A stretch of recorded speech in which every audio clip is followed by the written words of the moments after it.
If you are Indian, then you know that cricket is like our religion and Bollywood is one of our cultures. We will get angry when someone says bad about them. The same is for anime, which is a culture of Japan, but anime is not a simple animation.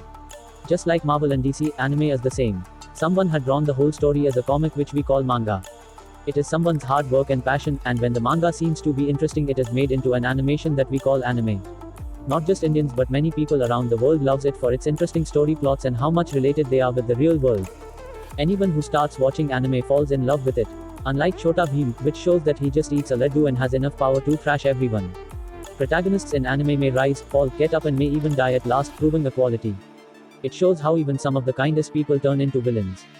They even make us cry even if some of the villains die, unlike our Indian cartoons, which only shows that thrashing up the villains is great. It teaches us about trust, value of life, friendship, parentship, self-sacrifice, respecting women's determination and much more, which are all taught by our parents and teachers in our lifetime. It is not just for kids but is also for adults as much as 30 to 35 years of age. It also varies in genre, from adventure to science fiction. Unfortunately, many people in India have no idea about anime, and for them Tom and Jerry is the same as Dragon Ball. If kids in India are to watch cartoons like Chota Bheem and Mighty Raju and other Indian cartoons which have no logic and are totally nonsense, of course parents will say that cartoons will just make them dumb. These are far better than our TV serials and reality shows. I started watching anime when I was in 5th standard with my brother, who was in 6th standard at that time.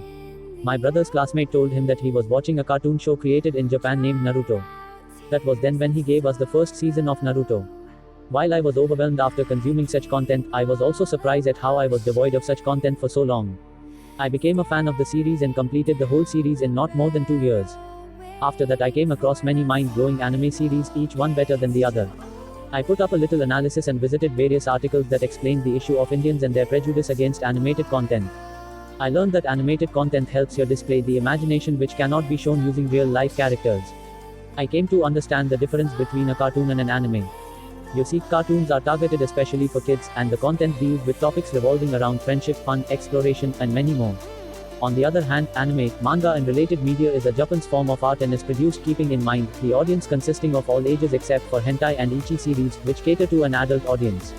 While anime might deal with content for kids, but there are innumerable other serious series which talk about love, death, conflicts, and wars. However, associating animated characters with cartoons has been an age-long issue, which is why the Indian audience has been devoid of Netflix shows such as BoJack Horseman, Rick or Morty, and several other brilliant series. But the audience too cannot be entirely blamed, since we have been fed with cartoons like Chota Bheem, Mighty Raju, explaining our despise towards animated content. Anime in India, the past. With globalization opening doors for foreign ventures, the 1990s saw its markets open up to various elements entering the Indian market. One such change was the introduction of anime via television, but a majority of anime series were targeted for children, which explains why the Indians always considered anime as a cartoon for children. We were all surrounded by animes such as Beyblade, Doraemon, Pokemon, Dragon Ball, Naruto, Detective Conan, Kochikaman, and many more, but we never understood that our beloved cartoons were anime series. As the prevalence of anime increased in the country, we were gifted with a dedicated channel, Animax. I still recall how I wasn't aware that Animax was specifically meant for anime and not just like any another cartoon channel. But I couldn't understand it. I would look at the screen and try to enjoy the graphics. Eventually, my childish mind gave in to the boredom caused by lack of understanding, and I switched to other anime like Shin-chan and Doraemon, and I even don't bother that Animax was banned in India. Anime in India, the present and the future.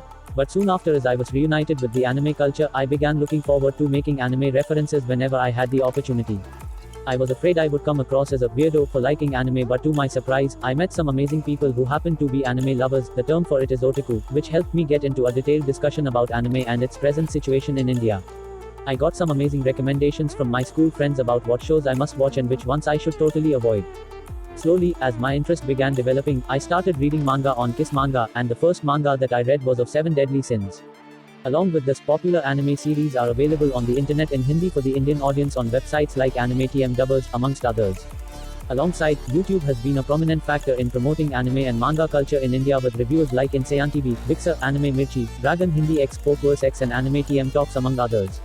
For someone as surprised as I was, I learned that the future of anime does not exist in India through television, and especially, mature anime has been unable to be brought on television screens, making it impossible for the audiences to learn about them.